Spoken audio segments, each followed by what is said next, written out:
So I've been watching this for some 20 odd years. Just.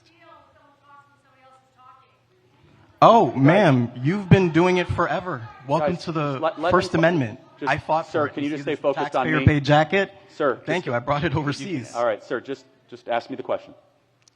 So what is it about conservatives and this whole racism thing? Like, you guys are always just saying that it's either not a thing or it's, just not in any of the institutions or the police department. But it seems that over the past 18 years, we've had several race riots. And the biggest one being in 2020. So it's like, how are we still denying segregation in a city where we can clearly see what fucking neighborhoods are white, which ones are black, which ones are Latino, and we know how we got there. So it's like, what is it with conservatives and admitting that there's a problem and not addressing it? Because it seems like you guys want to be obsessed with, oh, the gender thing or the racism thing, and then you guys say, oh, it's not here, it's not a big problem. But why are millions of people rioting every couple years? So let me ask you a question. We can say that it's Democrats and shit, right? Well, let me ask you a question. Go ahead. So what do you think is a bigger problem facing America, single fatherhood or racism? Racism, by far. That's how Can you say that in the microphone? Racism, by far, because racism gets people killed, not single fatherhood. Well, no, a single motherhood. Let me be more specific. So single moms or fathers leaving the home, you think is a bigger problem than racism? No, sir. I'm gonna repeat that one again for you. I think racism is a bigger problem than fathers being outside of the home. However, I do see fathers not being in the home is a problem. Let's make sure we're defining our terms. How would you define racism then?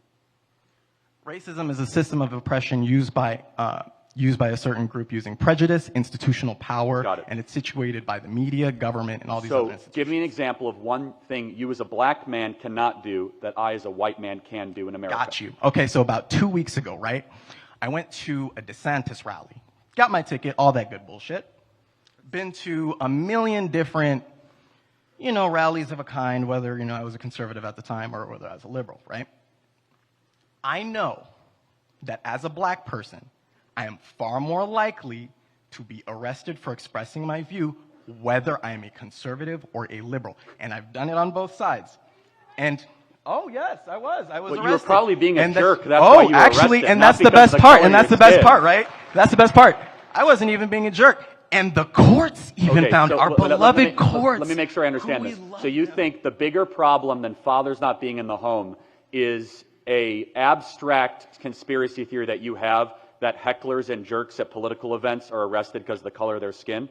That's the best definition of institutional racism? No, that's not my definition on racism. I did tell you what my definition was. Give me an example of something a white man like me can do that a black man like you can't do. Because guess what? If I showed up at a DeSantis event and started heckling, I'd be kicked out and arrested. No, you would not. No, in fact, I even have evidence. You know how I know that's true? You want to know how I know it's true? White suburban kids from Highland Park, and they're arrested a lot more, actually, when you see the mugshots.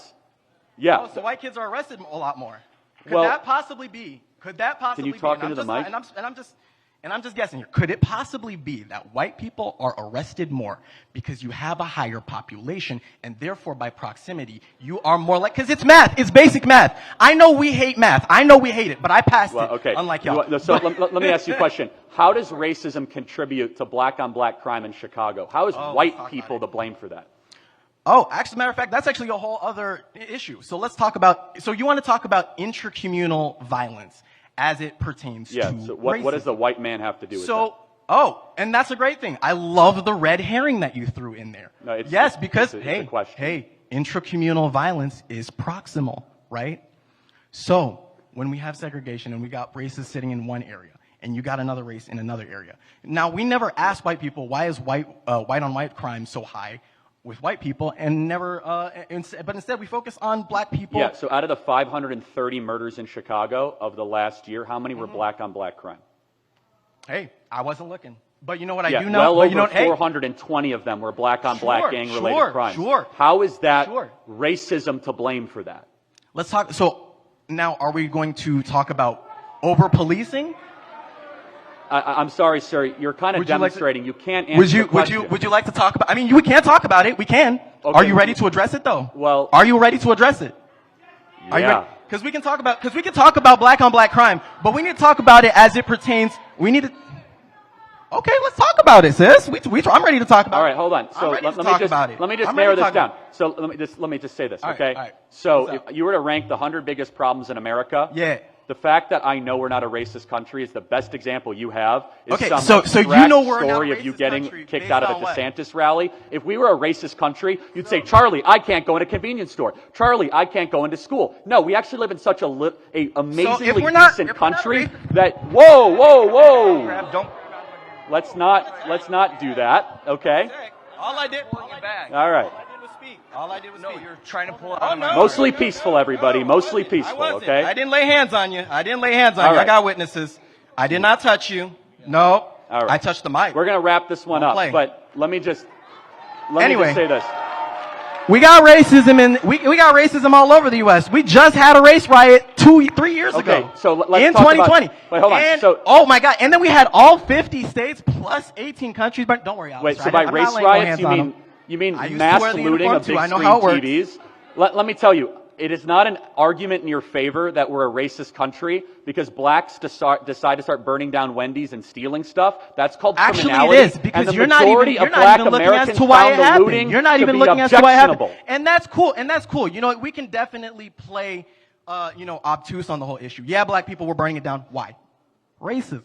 Racism was a big issue, and we can pretend that it's not a big issue. But hey, if you don't want to, then that's just called being obtuse. And that's why I asked you. Why did you have such a big problem with talking about racism? You want to claim that it's not there, and you can say all you want, but that still doesn't prove. That still does not.